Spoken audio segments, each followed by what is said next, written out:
अस्सलाम वालेकुम। आज हम ओपिनियन और फैक्ट्स के दरमियान फ़र्क करना सीखेंगे और हम देखेंगे कि अगर हम ओपिनियन को फैक्ट बना लें तो किस हद तक हम खुद को अज़ियत से दो चार करते हैं, किस हद तक वो मुश्किलात जिनसे हम बच सकते हैं हमें उनका सामना करना पड़ता है और किस हद तक हम अपनी सेल्फ को यानी सेल्फ एस्टीम को हर्ट करते हैं। अब ओपिनियन और फैक्ट के दरमियान फ़र्क को समझने के लिए आपको एक मिसाल का समझना बहुत ज़रूरी है। एक इंसान जिसके पास एक गधा होता है, उस गधे को वो बाज़ार लेके जाता है, उस पर सामान लाता है और इस तरह से वो अपना रोज़गार कमाता है। एक दिन जब वो गधे को घर लेके आता है तो उसके पास रस्सी नहीं होती जिससे गधे को वो बांध सके। पहले वो परेशान होता है, फिर सोचता है क्यों ना अपने हमसाये के पास जाऊं और उसको बोलूं कि मुझे रस्सी दे ताकि मैं गधे को बांध सकूं। हमसाया उसका कहता है कि मेरे पास रस्सी तो नहीं है, लेकिन मैं आपको एक अमल बताता हूं जिस अमल के करने के बाद आप जो चाहते हैं वैसा हो जाएगा। हमसाया उसको कहता है कि जाओ गधे के पास और जाके ये अदाकारी करो कि जैसे तुम गधे को बांध रहे हो, यानी रस्सी से बांध रहे हो, पहले उसके गले पे बांध रहे हो फिर खूंटी से बांध रहे हो। अब उसके पास और कोई ऑप्शन तो नहीं है क्योंकि उसके पास रस्सी नहीं है, वो ऐसे ही करता है, जाता है ऐसी अदाकारी करता है और घर चला जाता है। रात को एक या दो दफ़ा देखता है कि गधा भागा तो नहीं, गधा उधर का उधर ही होता है। अब सुबह उस गधे को फिर वो काम पे लेके जाने के लिए ट्राई करता है, कोशिश करता है, लेकिन गधा टस से मस नहीं होता। अब वो फिर परेशान हो जाता है, वो अपने हमसाये के पास आता है और कहता है कि अब तो रस्सी भी नहीं है, लेकिन गधा टस से मस नहीं हो रहा, अब क्या करूँ। तो वहाँ पे हमसाया कहता है कि रस्सी नहीं है, ये तुम्हारा नुक्ता नज़र है, लेकिन गधे के नुक्ता नज़र के मुताबिक रस्सी है जो कि उसके गले में और खूंटी पे बंधी हुई है। तो पहले गधे के नुक्ता नज़र को चेंज करो, जाओ फिर वो अदाकारी करो कि जैसे तुमने अब वो रस्सी खोल दी है। वो ऐसे ही करता है, जाता है ऐसे अदाकारी करता है कि जैसे अब उसने रस्सी को खोल दिया है और फिर गधे को जिस तरफ लेके जाना चाहता है लेके चला जाता है। क्या रस्सी थी? नहीं थी, लेकिन गधे ने यह समझ लिया कि रस्सी थी, रस्सी एक हकीकत है और वो उसके गले में थी। ऐसी बहुत सी रस्सियाँ आप और मैं शुरू से अपने गलों में डाल लेते हैं। वो कौन सी रस्सियाँ हैं? वो रस्सियाँ ये है कि तुम कभी आगे नहीं बढ़ सकते, तुम बहुत गुस्सा करते हो, तुम्हारी राइटिंग बेहतर नहीं हो सकती, तुम कभी भी फर्माबरदार नहीं हो सकते, तुम कभी भी अपने गुस्से को कंट्रोल नहीं कर सकते, तुम कभी भी अच्छे बेटे या अच्छे हस्बैंड नहीं हो सकते, तुम एहसास कमतरी का शिकार हो, तुम कभी कुछ बड़ा नहीं कर सकते, वगैरह वगैरह वगैरह। ये वो राय होती हैं, ये वो ओपिनियंस होती हैं जिनको हम हकीकत का दर्जा दे देते हैं। हकीकत का दर्जा देने से मुराद यह है कि अगर तो एक राय है तो मैं उसको जुटला सकता हूँ, मैं उस राय को बदल सकता हूँ, लेकिन जब मैं उसको हकीकत मान लूँगा तो फिर मैं उस चीज़ को लेके कोई भी वर्क नहीं करूँगा और उस चीज़ को कबूल कर लूँगा। जैसे मैं अगर आपको बोलूँ कि ये मार्कर मैं गिराऊँगा तो कहाँ जाएगा? नीचे जाएगा, क्योंकि ये एक हकीकत है कि ज़मीन की ग्रेविटी है, कशिश शकल का जो कानून है उसके मुताबिक चीज़ें नीचे ही जाएंगी अगर मैं यहाँ से फेंकूँ तो।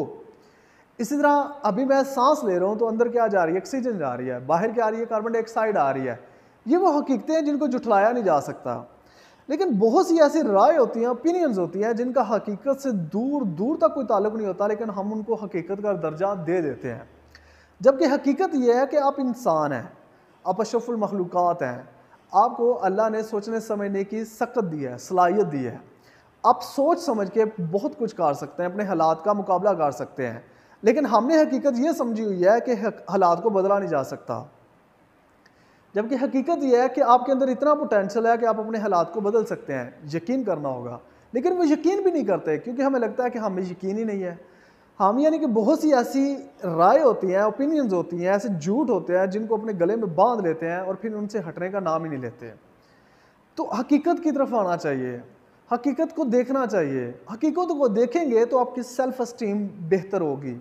एक इंसान की मंजिल का तयन और वो कितना उस सफ़र की तकमील करेगा, किसी भी सफ़र की तकमील करेगा या किसी भी काम को पूरा करेगा, वो डिपेंड करता है कि उसकी अपनी सेल्फ एस्टीम कैसी है।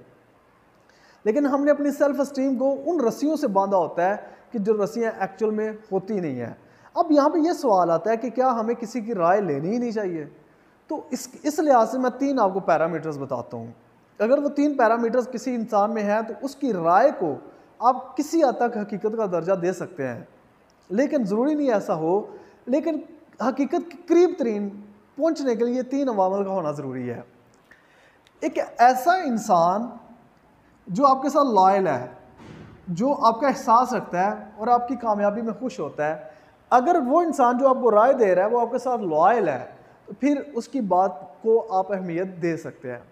दूसरा, दूसरी उसमें ये खूबी हो कि वो अपडेटेड हो, यानी जिस चीज़ में आपको वो मशवरा दे रहा है उस लिहाज से वो ग्रूम्ड हो, सीजनड हो, अपडेटेड हो।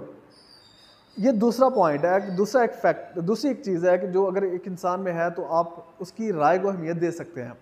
लेकिन सबसे अहम, अगर ये भी है, लेकिन अगर वो इंसान आपके कॉन्टेक्स्ट को नहीं समझता, समझिएगा इस बात को, अगर वो इंसान आपके बैकग्राउंड को नहीं जानता, वो आपको समझता नहीं है आप कौन सी बात क्यों गा रहे हैं, वो आपके हालात को नहीं जानता, यानी उसने आपका डिटेल्ड एनालिसिस नहीं किया हुआ, तो फिर अगर वो जो भी राय देता है वो ज़रूरी नहीं ठीक हो। क्योंकि किसी की राय का ऑथेंटिक होने के लिए और उसका हकीकत के करीब तरीन होने के लिए सबसे अहम चीज़ ये है कि वो आपको अच्छी तरह से समझता हो, आपको अच्छी तरह से जानता हो, आपकी नफ्सियात को समझता हो, फिर वो अपडेटेड हो, सीजनड हो, मैच्योर हो उस चीज़ में जिस चीज़ में वो राय दे रहा है। वैसे अगर वो आपको करियर के मतलब राय दे रहा है तो उस लिहाज से वो अपडेटेड होना चाहिए। अगर वो बता रहा है कि आप कुछ कर सकते हैं तो पहले वो कुछ कर दिखाने वाला होना चाहिए, यानी ऐसा इंसान जो जिस चीज़ में राय दे रहा है उस चीज़ में वो अपडेटेड होना चाहिए, मैच्योर होना चाहिए। और तीसरी चीज़ ये है कि लॉयल होना चाहिए। इन तीनों चीज़ों में कोई एक चीज़ भी मिस है तो मैं समझता हूँ कि वो जो भी राय आपको दे रहा है वो हकीकत के करीब तरीन नहीं होगी। तो हकीकत के करीब तरीन आने की कोशिश करें। अब ज़रूरी नहीं कि लोग ही जो राय देते हैं उसी से हकीकत का तयन आप करेंगे और यानी कि राय का तयन करेंगे। एक वो चीज़ होती है, एक वो डिस्कशन होती है, गुफ्तगू होती है जो आप खुद अपने साथ करते हैं। किसी ने कुछ नहीं कहा, या फ़र्ज़ कर लें कि किसी ने ये कह दिया कि आप अच्छे नहीं हैं, उसने सिर्फ इतना बोला है और आप अपने अंदर अपनी एक राय कायम कर लेते हैं कि मैं अच्छा भी नहीं हूँ, मैं बुरा भी हूँ, मैं बुरा भी हूँ और मैं गुनाहगार भी हूँ, मैं गुनाहगार भी हूँ और मैं कभी बख्शा नहीं जा सकता। ये वो चीज़ें हैं जो एक्चुअल में किसी ने राय नहीं दी, लेकिन आप खुद एक मज़हका हिस्स हद तक अपने अंदर देख रहे हैं और पैदा कर रहे हैं, जबकि हकीकत में वो चीज़ें नहीं हैं। आपके अंदर ईमान है, आपके अंदर नूर है, आपके अंदर एक चीज़ जो गलत हो गया है उसको दुरुस्त करने की अहलियत भी है। आपसे गुनाह सरजद हो गया तो माफ़ी मांगने की अहलियत भी है। तो क्यों कोसते हो खुद को, क्यों बुरा समझते हो खुद को, जबकि दूसरा बेहतर ऑप्शन है और वो ये ऑप्शन है कि आप बेहतरी की तरफ आ सकते हो, आप खुद को बेहतर कर सकते हो, आप अपनी बुराइयों को ख़त्म कर सकते हो, आप सीख सकते हो, आप आगे बढ़ सकते हो। तो आई होप सो कि आप हकीकत को और राय को अलग अलग रखेंगे और सिर्फ उस राय को ही हकीकत समझेंगे जो राय ऑथेंटिक है।